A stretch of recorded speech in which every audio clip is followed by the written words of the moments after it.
Shalom, saudara. Hari ini kita akan belajar Kingdom Lifestyle, bagaimana cara hidup kerajaan sorga di atas muka bumi ini, yaitu melalui kitab Peratapan pasal yang pertama dan kedua, dan kitab Obaja pasal yang Obaja, sebab itu cuma satu pasal, dan Wahyu pasal yang ke-14. Ada sedikit kontras antara Ratapan dan Obaja. Kitab Ratapan di sini memberitakan tentang bagaimana pendisiplinan. Saya lebih suka menggunakan kata pendisiplinan buat umat Tuhan dalam kitab Ratapan ini. Tetapi beda dengan kitab Obaja, bagaimana ada penghukuman untuk Edom. Ini dia. Ada sedikit perbedaan tetapi sangat signifikan sekali. Apa bedanya hukuman dengan pendisiplinan, saudara?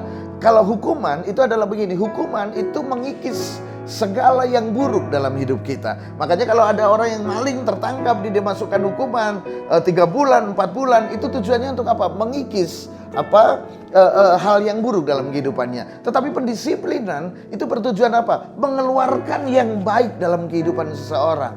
Ini dia. Seorang disiplin dengan tujuan sadar. Kitab Ratapan memberitakan bahwa pendisiplinan daripada Tuhan itu agar umat Tuhan menyadari keberadaannya dan mereka berbalik kepada Tuhan.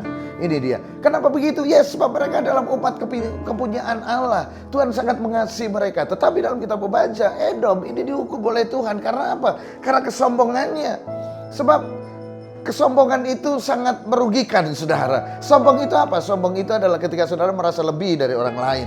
Ketika saudara merasa lebih hebat, lebih rohani dari orang lain, maka saudara sedang jatuh dalam dosa kesombongan. Bahkan ketika saudara merasa lebih rendah hati dari orang lain. Mungkin saudara berkata begini, saya tidak sesombong dia. Ketika saudara berkata saya tidak sesombong dia, semestinya saudara sedang apa?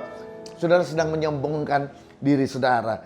Edom dihukum karena kesombongannya. Makanya Obaja pasal yang ketiga mencatat begini, keangkuhan hatimu telah memperdayakan engkau. Ada orang yang angkuh karena merasa hebat, merasa punya, merasa dapat memiliki sesuatu, karena bisa melakukan sesuatu, makanya dia angkuh dan dia sombong, dan itu sangat dibenci Tuhan.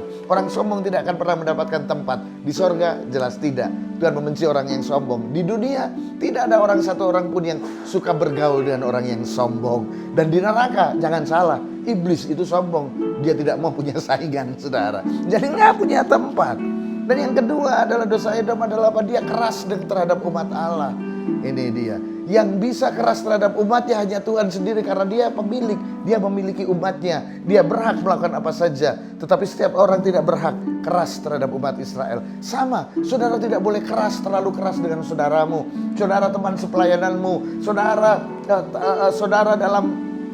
dalam Tuhan. Jangan berlaku keras, saudara. Yang wajib yang saudara perlu kerjakan itu bukan berlaku keras, tetapi apa? Menolong, mengampuni, mengangkat, menemani, merangkul. Itu tugas saudara. Penghukuman itu milik Tuhan. Saudara tidak bisa ikut menghukum. Saudara nggak bisa ikut mendisiplin Tuhan, nggak bisa. Ini dia. Jadi makanya dalam kitab Wahyu pasal yang ke-14, pada akhirnya di situ ditulislah berbahagialah. Ini dia. Berbahagialah orang yang mati dalam Tuhan. Artinya apa? Adalah orang-orang umat kepunyaan Tuhan. Jadi hari ini kalau saudara umat kepunyaan Tuhan, saudara akan didisiplin Tuhan. Untuk apa? Mengeluarkan yang baik dalam hidup saudara. Hukuman mengikis yang buruk. Tetapi pendisiplinan dengan kasih Tuhan itu mengeluarkan potensi yang terbaik dalam hidup saudara. Kingdom Lifestyle hari ini, dan Yesus berkati saudara.